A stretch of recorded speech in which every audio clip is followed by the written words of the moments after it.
Hey guys, if you're among the iOS users experiencing battery drain issues or poor battery performance after updating to iOS 18, in today's video I'm going to show you a few tips and personal recommendations to improve battery life on your device and prevent excessive battery drain.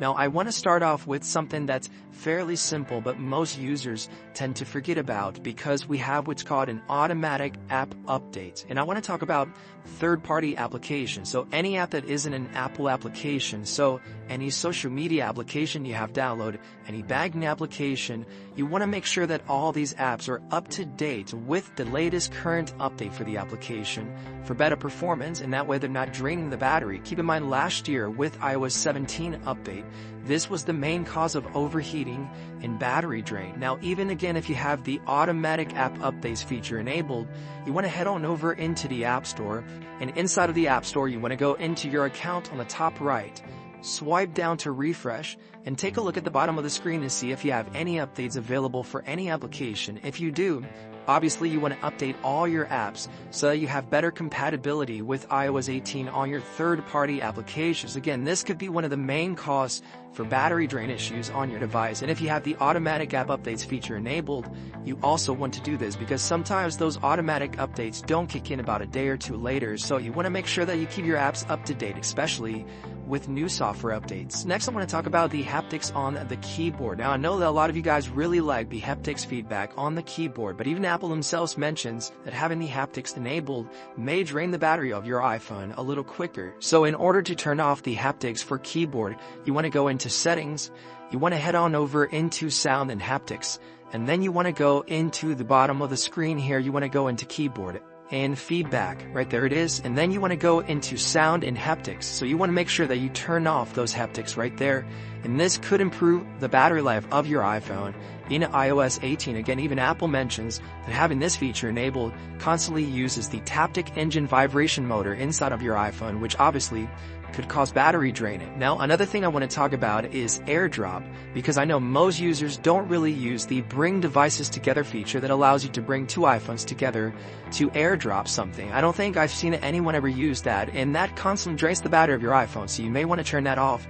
Under Settings, you want to go under General, and then you want to go under AirDrop, and right here it is, Bring Devices Together. This is on by default. Again, this allows you to tap into the user's iPhone to transfer things like photos and videos, but honestly, if you don't use it, you may want to turn it off, and this will also improve the battery life of your device. Next, I want to talk about live activities. Basically, live activities are interactive notifications on the lock screen of your iPhone. So if you have live activities enabled, sometimes for food delivering services or restaurants, this is something that can actually drain your battery a lot quicker. And this is a big one because we have a lot of apps on our iPhone.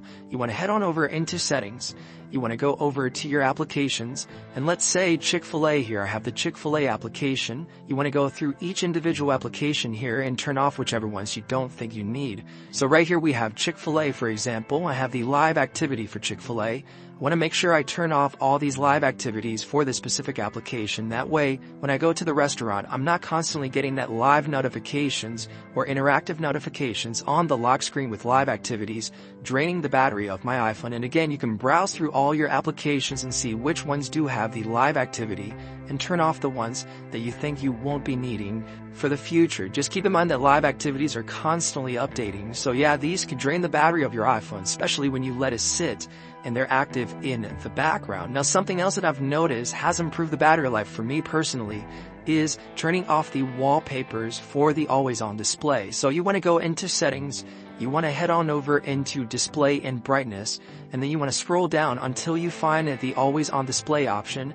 And right here we have three options. This first option is the one that I'm talking about, Show Wallpapers. So now if I turn this off, when I go to my lock screen, it is completely dark, right? It's completely blacked out. Instead of showing the wallpaper itself on the background, which is the default option, this will actually prevent the battery from being drained. As you see here, if I turn it on, you see that the wallpaper sort of shows in the background. It looks pretty cool, but this can actually drain the battery of your iPhone slightly. So if you want to turn off those wallpapers for the background on the always on display, I'd recommend you do, because again, I've noticed myself that this has improved the battery life of my device as well. Now this next one is also fairly important because it has to do with location services. This is how to limit apps from getting access to your location on your iPhone. So go into Settings, jump into the security and privacy section. So right here are privacy and security.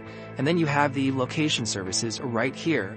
Right here you have all the applications using a location on your iPhone. And so every time you launch an application, if it says when using, they get access to your location. And this is a lot of apps that you see right here. So let's say I have an application that's always using my location. So let's take a look here. Geico is always using my location. I can set that for when using the app.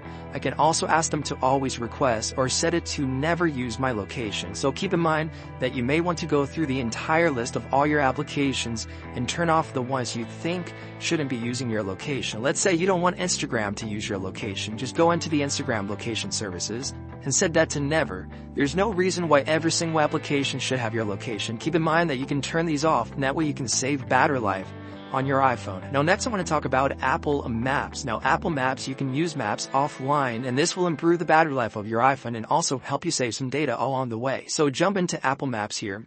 Go into your account right here. At the bottom of the screen you have all 5 maps. Go ahead and add a map for online. Let's say I live in the city of Tampa, so then type in Tampa. And now I can download the entire maps for Tampa. This way I can save data and also improve battery life, as the iPhone is not constantly tracking my location and also drawing from the network, draining the battery of my iPhone. So just download the maps for your respective location, and that way you can use your maps offline, improving the battery life of your iPhone as well. Let me know if these tips work for you, and if you have any additional tips you would like to share with the community, make sure you leave those in the comments down below. Thank you for watching. I hope you guys have a great day, and I'll see you guys on the next one. Peace.